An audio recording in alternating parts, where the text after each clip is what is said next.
Hi, Bill here. I'd like to talk about opening traps which involve the short diagonal to the king. So you can see in this diagram, the white king is on its starting square. There are two diagonals intersecting the square. There is the long diagonal and the short diagonal. So a lot of traps happen on the short diagonal, as we'll see why shortly. Okay, so here Black's f pawn is missing, his g pawn is missing. Yeah, the trouble with the short diagonal is in the starting position, if the f pawn is missing for either side, there is only one way to block, that's with the g pawn. So that pawn is missing, or it's been moved up to here, for example. White's got mate with queen to h5.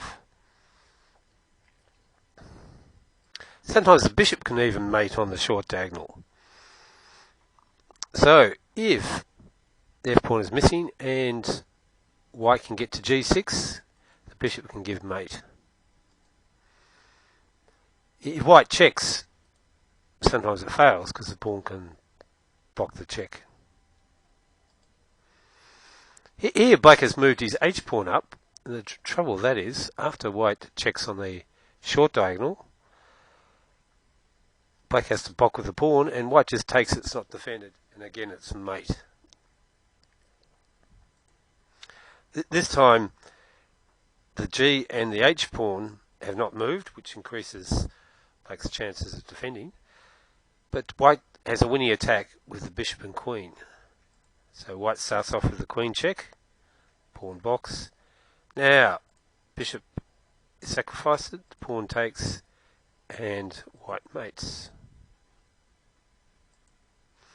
This time it's a similar situation, except it won't be mate because the king can move to e7. So white checks. Now generally king e7 is undesirable because it would mean forfeiting castling early in the game. The trouble is, if Black blocks, bishop takes the pawn check, the king could move, but the point is the rook is undefended. At the start of the game, all the rooks are undefended, so this pawn is pinned to the rook. So if Black were to take it, the queen would take the rook. This time the diagonal is open.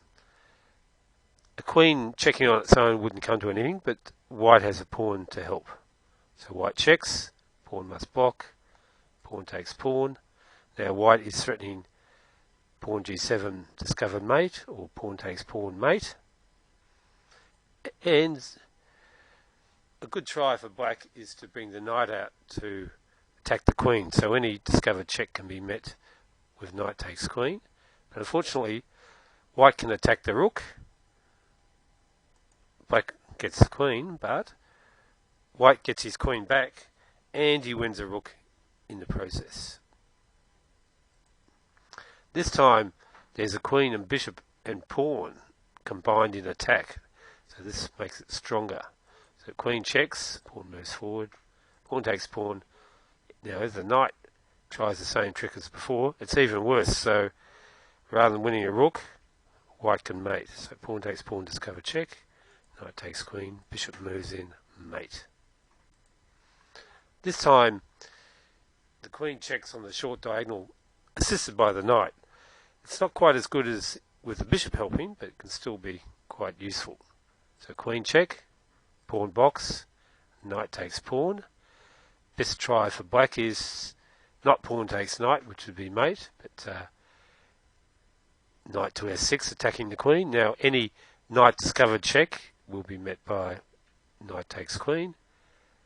But what white can do is he can move the queen away and keep the pawn pinned to the undefended rook.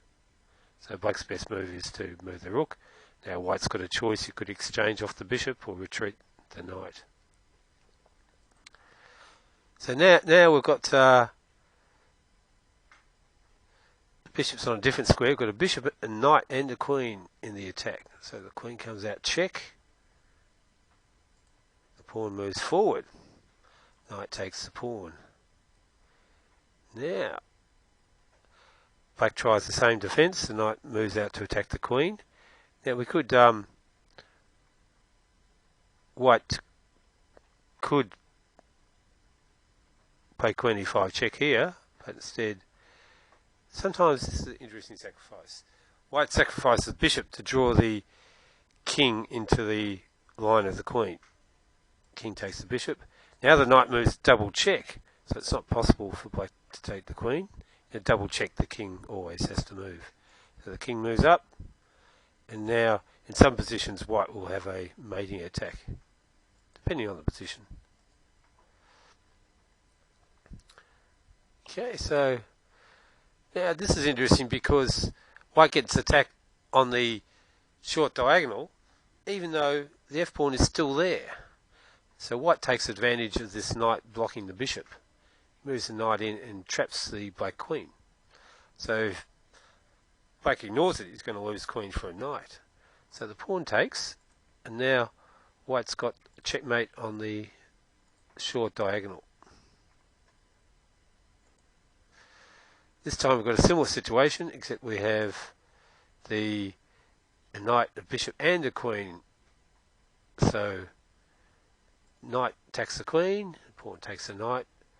Now there's a mate in 3 with the queen and bishop. So queen check, pawn box, bishop takes pawn takes bishop, queen takes pawn, mate.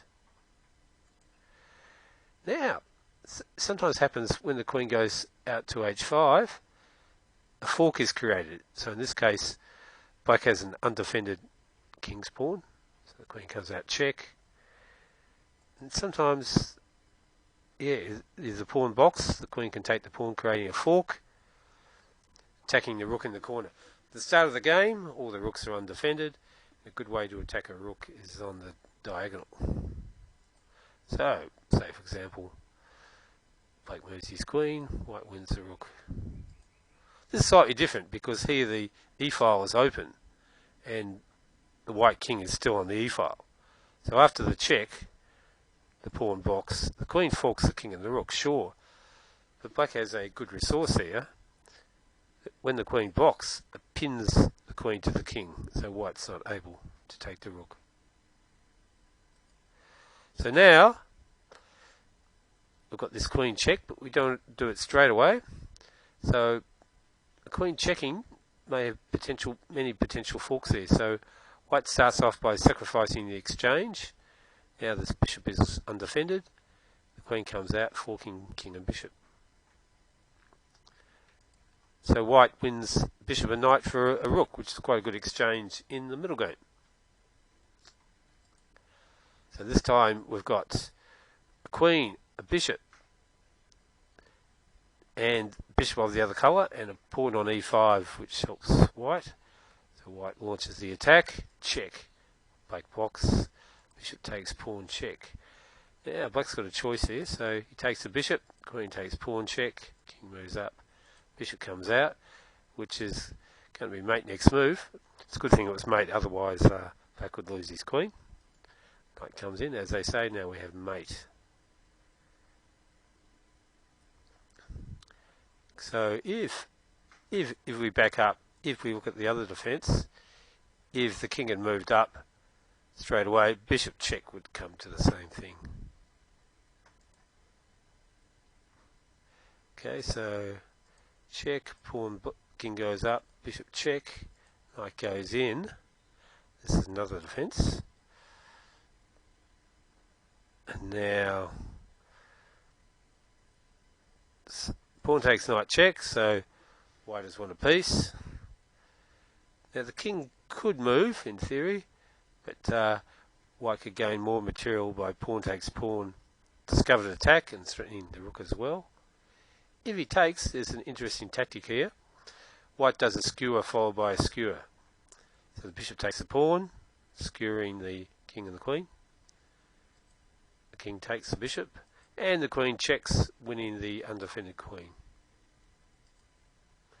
Okay, so here's a simple case of where a check on the short diagonal wins this undefended queen. So these are lined up, this is undefended. All white has to do is move this out of the way with a check, and white will win the queen. So it gives a check, and then wins the queen. Okay, so that was some tactics involving the short diagonal to the king, also called the fool's mate diagonal, because that's where fool's mate happens. And I've also seen it called the diagonal of doom, or the diagonal of death. Thank you for watching.